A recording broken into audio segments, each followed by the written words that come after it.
back in your hole! Welcome to the fight, Gears. The city is overrun with locusts. Bastards are dug in deep. It's game time. Locked and loaded. Be on the lookout for these breaks in the field. This city is under locust control. Happy hunting.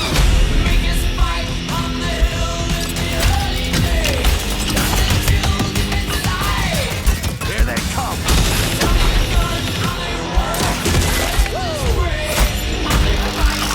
Placing disruptor.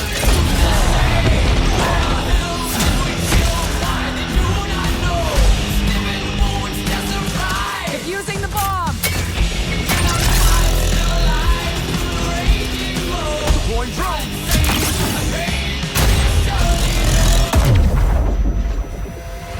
Let's take this city back. Oh yeah!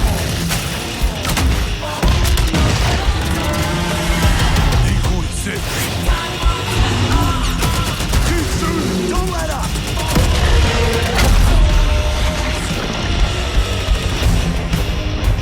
Get down! Move! Is that all you got? Off-blunted.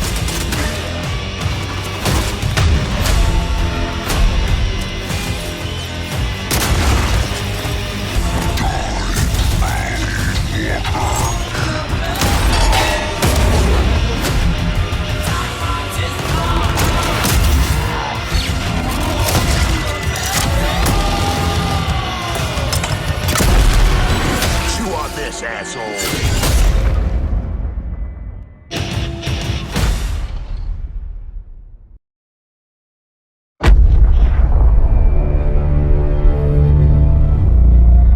The squad is at the heart of every Gears of War experience. Whether it's in the stories we tell or the modes we build, being a Gear is all about fighting alongside someone who has your back when shit gets intense. Our players have deep connections to their own squads. They tell stories about lifelong friends and family that grew up playing Gears together. Strangers they met in battle and became bonded to through the game. That feeling of fighting side by side is at the center of E-Day's multiplayer modes. And today, we're excited to dive in and show you more. Welcome to Horde Siege. It's an all-new 12-player evolution of Gears' legendary Horde mode. Horde Siege evolves that iconic, back-against-the-wall Horde experience that Gears is known for, with larger, more unpredictable, more cinematic, and more memorable battles for you and your squad. This is 3 squads fighting through their own objectives, crisscrossing with each other through the largest and most immersive multiplayer maps we've ever made. But before you go, you need to choose a class and gear up.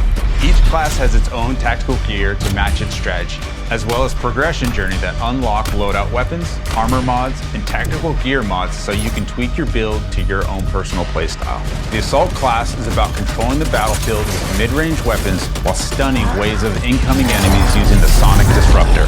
Marksman focuses on precision damage, especially useful with Horde Siege's longer sightlines, while the Pulse Drone attacks Locust units for you and your squad. The Breacher is a point-blank cruiser that pushes hard into the front line to make risky plays, using an adrenaline injector to refill health and reduce incoming damage. And the Medic is a mid-range revive specialist, focused on keeping your squad on their feet while under fire. The Stim Vaporizer revives any gear, even from other squads, within range. Depending on the mission type you've chosen, you'll get a mix of main objectives that will have you moving around the map or hunkering down in a location. These objectives give you more variety than ever before, but they're still focused on the Horde feeling of defending and clearing waves of unique enemy combinations. In Horde Siege, this means securing and protecting rigs, large COG recon devices that have been deployed around the city to scan and map out the enemy's underground tunnel network. They are critical to the defense of Kelowna, but have the unfortunate, noisy side effect of attracting locusts whenever they're activated. Also scattered around the map are secondary objectives. Quick, timed side missions like taking out a high-value target, defusing locust explosives, or delivering a power cord to juice up an active rig. Secondary objectives are optional, but they earn in-session squad perks. boosting your squad's abilities, as well as weapon parts that can be redeemed after your session to upgrade your favorite guns. As you knock off objectives and kill locusts, your squad earns energy. This can be spent at supply caches. There, you can upgrade squad perks, grab equipment like grenades, sentry turrets, and razor mines, change your loadout on the fly if you need a different weapon. Your objectives will often have you cross paths with other squads, and these are really unique kind of magic moments in Siege, like running into another squad's defensive setup and helping take out some of their waves, or when you both get assigned positions near each other, it can set up a joint kill zone. But a huge relief when your whole squad is DB&O'd and you see a group of gears come sprinting around that corner with a clutch revive. If Command delivers a supply drop, any squad that fights to secure it gets a share of the rewards inside. The first one in gets the best stuff, so it's often a quick decision if you can spare the time and effort while managing your objectives. But the most intense multi-squad action hits when our bigger boss appears on the map and things get even tougher. Invasions can happen at any time during a mission.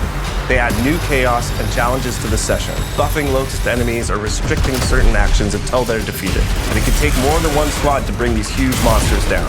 These moments of 12 players coming together to take on iconic locust creatures deliver this great Gears feeling, fighting alongside a group of soldiers to hold the line.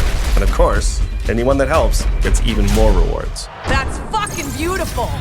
Once your mission objectives are complete, Command sends in your ride so you can extract. You'll fight through one last intense Horde wave to secure the LZ and hold out until your Raven appears. A successful mission will reward you and your squad. While you don't technically all need to make it back to the chopper, your rewards might suffer a bit if you leave your comrades behind. Earned XP will progress your rank, unlocking new loadout weapons, mods, and equipment. But most importantly, any weapon parts you gained can be redeemed to upgrade your arsenal for the next fight. For the first time in a main Gears title, you can mod our iconic weapons. Some mods will apply small tweaks, nudging the gun towards your personal preference. Other mods are more noticeable, changing what effects you get from hitting a perfect active reload. Or if you want to go nuts, you can even throw a bayonet on your Nasher. That intersection between how you set up your weapons, armor mods, and tactical gear creates more choice and gameplay strategy than we've ever had before.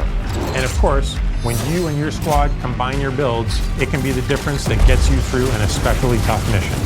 Horde Siege missions mix variety, objectives, difficulty, modifiers, and harder challenges each time you play, shaking things up with things like explosive drone deaths, only perfect reloads, or even friendly fire. Poisons also make a return, meaning the Locust Horde gets more powerful as you play through a mission. If you're looking for a dose of that classic Horde grind, our Horde missions will set you up in one spot, testing your squad against 10 grueling waves of survival. All of these elements, combined with the variety of objective locations on each map, and of course the chaotic fun of mixing in 2 other squads of real players, means you'll never have the same experience twice. The ultimate squad challenge in Gears has always been founded on versus modes. 2 squads going head to head, trying to rip each other apart with a mix of tactical teamwork and clutch gameplay.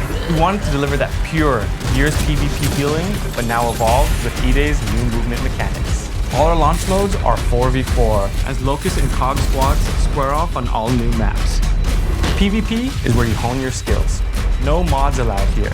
Everyone starts with the same loadout, fighting on symmetrical battlefields to claim key weapon spawns across tactical locations. Our launch maps, Park, Battleship, Outpost, Precinct, Market, and Skyward, are all set in and around Kelowna. And they have that classic Gears feel, focusing on cover, fronts and lanes, but with opportunities to use E-Day's new traversal mechanics. We're starting off with a tight set of 4 modes.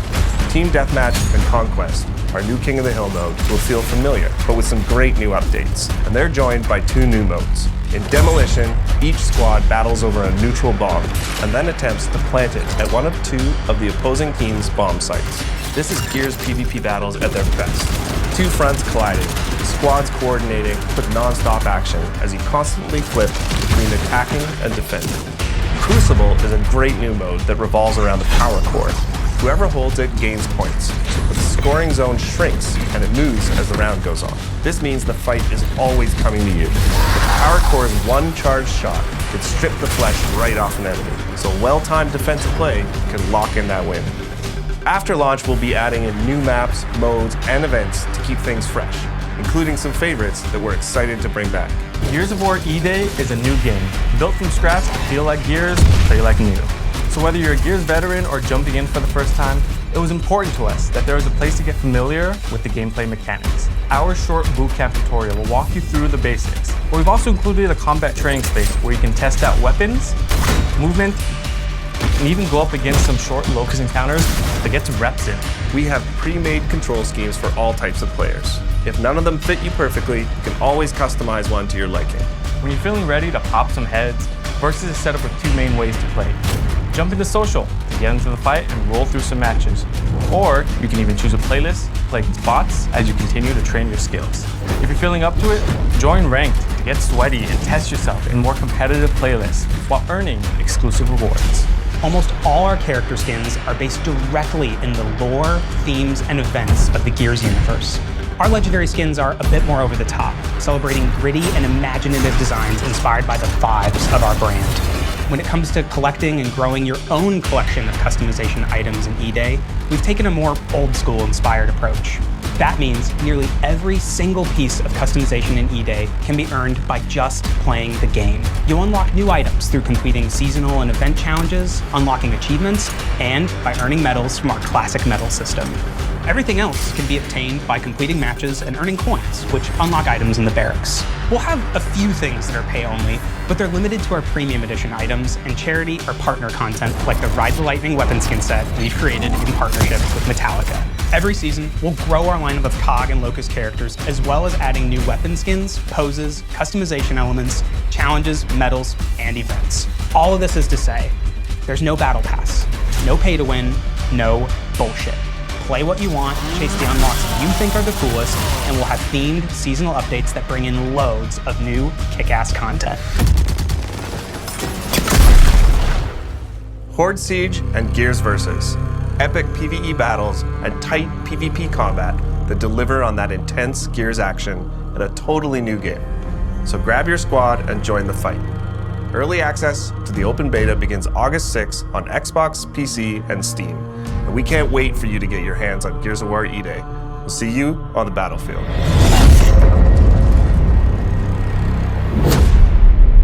What's up guys, it's your boy Skull and Bones 2 and 2 here, and in today's Gears of War E-Day video, we're going to be talking about a lot of news that has been accumulating over the past couple days. I wanted to just get a jump on it, bring it to you guys, keep everybody informed. So without further ado, let's dive into it. The first thing that I want to cover is basically my first impressions of the game. I didn't really drop it when we were able to talk about the game in general when the embargo lifted, so I just kind of want to give a brief overview of what I've experienced, what are some things that I'd like to see the coalition change, some things I'd like to see them improve on before the release of the game. First off, I want to start off with, I don't know, like the game in my opinion feels just a bit delayed. It is fast for what it's worth. It's not as fast as like Gears 4 or 5, but it is pretty fast in its own right. There's just this an egregious like speed boost that you get when you're hitting up A's in this game, which I don't know if they're gonna nerf or tone down, that just make up A's like very, very abusive, especially with the amount of speed that you gain off an up A is ridiculous in this game. I don't really know how to explain it or put it into words. The next thing I want to talk about are the assault rifles. They are severely underpowered in this game. The Hammerburst and Lancer are like not even worth using unless you're crossing with someone, and I don't really think that's the case of the weapon. We all know that the Lancer serves as a primary distance gun that you're using from afar. I'm not saying, give us an active Lancer, an active reloaded Lancer from like Gears of War 3 or 4. We don't need that, but we do need the Lancer in its own right to be somewhat usable. If they're going to keep it this way, the game is going to be very cross heavy because of the fact that it's only 4v4. Lanes are going to be watched like a hawk, and if that's the case, Lancering is going to be a little bit more provocative in the sense when you're playing in the competitive setting, just because you're guaranteed downs with the Lancer. The snub is very powerful. The snub pistols, you guys can see, just really just put in work. It's a finisher weapon of sorts, but if you've got a fast trigger finger and you can fire it as fast as you can, you're going to be getting knocks based off that gun alone. The Gnasher, I don't know, it feels kind of inconsistent in some ways. It is center screen, unfortunately, but with that being said, it is a hybrid of barrel gameplay, so not like traditional center screen where if you fire the weapon and you're barrel stuffing someone, you usually wouldn't get a kill. In this game, whenever you barrel stuff somebody, you get the kill all the time. So that's good to see. The other thing that I want to talk about is the Nasher hit registration isn't like 100% one-to-one. Like, they do need to improve on that. Sometimes I couldn't tell if I was chunking people. I couldn't tell if I was hitting people. It was a little bit of this, a little bit of that. I really need them to work on the Nasher to make it more consistent. I feel like they will do a good job of doing that over the next couple of days and months before release. That's just some of the stuff that I wanted to talk about that I want the game to, work on specifically. I really do want them to do a better job of just implementing that and making the game feel a little bit more consistent. But that's really my only gripe. Other than that, the game is fun. I really can't wait for them to see what other game modes, classic game modes they're going to add. Things regarding the movement.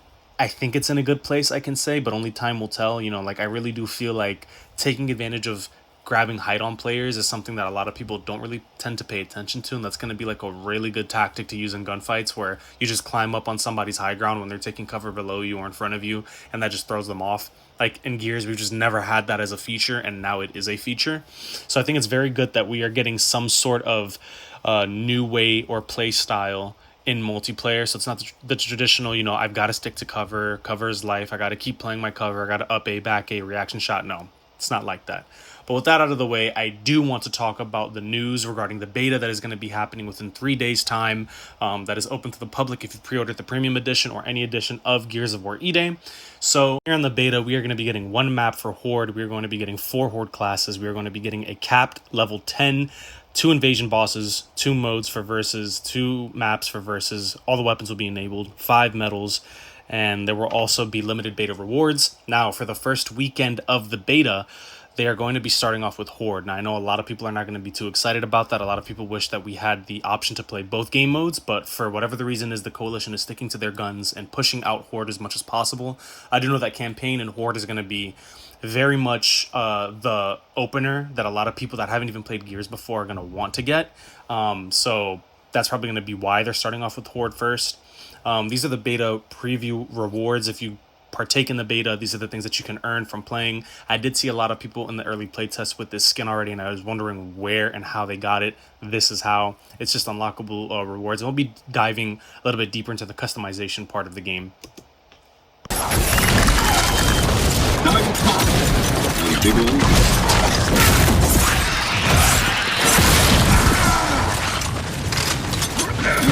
Seeing that, you can see that there is a counter or fighting system in the game, much like the trailer that we saw when Gears of War E-Day was announced. They put an emphasis on fist or knife to hand combat.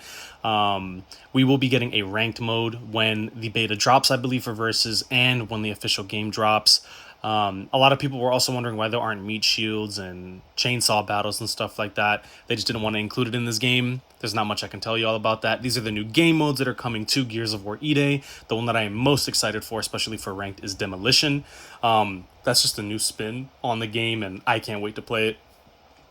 For those who didn't know, another YouTuber, big on the Latin America side, Krauser, he was able to find out that you can actually go prone in Gears of War E-Day when you are using the low cover system or the new feature, which I think is pretty cool. So there's a lot of stuff that you can do when you're taking low cover. This is one of them. If you didn't know, in Gears of War E-Day, you can now play music. They do go in depth and talk about specifically like all of the stuff detailing, collabs and stuff, and we'll talk about that later on in the video. But specifically with this, they do want to, let you know that there won't be as many collabs, but the ones that are, they will be something that ties in with the lore and the universe and the setting of the game, so it doesn't feel so far-fetched. Like, don't expect any Halo or Sarah Connors to be running around in your lobbies. Like, I don't think they're going to do that. And if they do collabs, it's got to fit within Gears, so we'll see what happens. But for the most part, they want that to be grounded. The Gears of War 3 medal system will be returning, which is huge. I'm a huge Gears of War 3 fan, and for a lot of Gears of War 3 fans themselves, this is going to be very familiar. So whether you're playing Horde, campaign, versus, this is going to come back. This is also how you might be able to unlock cosmetics and character skins and stuff like that. So it's a good return to form.